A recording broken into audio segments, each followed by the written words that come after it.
দেখুন না দাদা ভাই, আপনি ওর জন্মদিনে এত আদর করে যে গাড়িটা গিফট করেছিলেন, আর এখন বান্টি কিভাবে এটা আছাড় মেরে মেরে ভেঙে ফেলছে। আরে এসব কি হচ্ছে?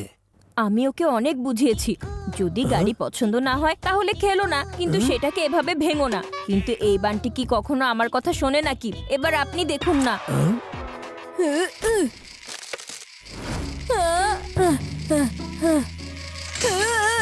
এই গাড়িটা কোন বোকা যে। এটা কি হচ্ছে বান্টি? এটা কোনো স্কেট না, এটা হচ্ছে একটা খেলনা গাড়ি। বান্টি, তুমি এত দামি গাড়িটাকে এভাবে ভেঙে ফেললে। সরি দাদা ভাই। ও, এখন আমার র্যাপ ডান্সের উপর করবে এক্সট্রা মশলার কাজ। যে পড়ালেখায় অনেক বেশি লেজি, কিন্তু তার ডান্স অনেক ভীষণ ক্রেজি। যার আছে কিউট স্মাইল, সে করে ড্যাশিং স্টাইল। ওকে দেখে সবাই হয়ে যায় ফ্যান, চলছে ওর হিরোগিরি। আরে ভাই, ও আবার কোথাকার কোন ছেলে? ওই ছেলে হচ্ছে ওই সোয়াগওয়ালা বান্টি। আমি সেই সোয়াগওয়ালা বান্টি, দাদাভাই সব নষ্ট সোয়াগওয়ালা করে বান্টি। দিয়েছিল। এবার মাকে দিয়ে করাবো, ভিডিওর যাচ্ছে তাই।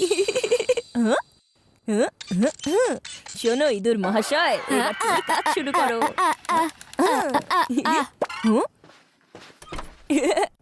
বাঁচাও বাঁচাও, আমাকে এসে বাঁচাও। আমি আমার পুরো জীবনে এমন ক্ষতিকর প্রাণী কখনোই দেখিনি। বাঁচাও। আরে চিকু, তুমি কি এমন দেখে ফেলেছো? এখানে ডাইনোসর চলে এসেছে নাকি? আরে না মা, এর চেয়েও ভয়ঙ্কর। কালো মোটা লম্বা শক্তিশালী একটা ইঁদুর ঢুকে পড়েছে। ইঁদুর দেখলে আমারও খুব ভয় করে। মা, তুমি তো সাহস আর শক্তিতে আমাদের বাবা হও, না মানে তুমি মা হও। এখন যদি তুমি ভয় পাও, তাহলে তোমার কিচেনে ইঁদুর তার বাড়ি বানিয়ে ফেলবে। এরপর প্রতিদিন তোমাকে 4-এর বদলে 5 জনের খাবার বানাতে হবে। না না, এটা কখনোই হবে না। ওই দুষ্টু ইঁদুর আমার চোখের সামনে এসো। মা, ও তো বাচ্চা না, ও হচ্ছে ইঁদুরের বাবা। ওর বাবাকে তো আমি একদমই ছেড়ে দেব না। ওই ইঁদুর সামনে এসো। আমি তোমার জন্য বিড়ালের থেকে কোনো অংশে কম না। বিড়াল না, বাঘিনী। মা, তোমাকে একদম বাঘিনীর মতো লাগছে।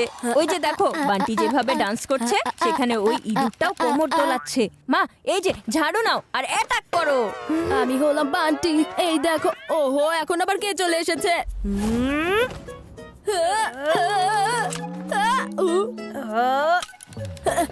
সোয়াগওয়ালা বান্টি, আমি হচ্ছি সোয়াগওয়ালা বান্টি। সোয়াগওয়ালা বান্টি।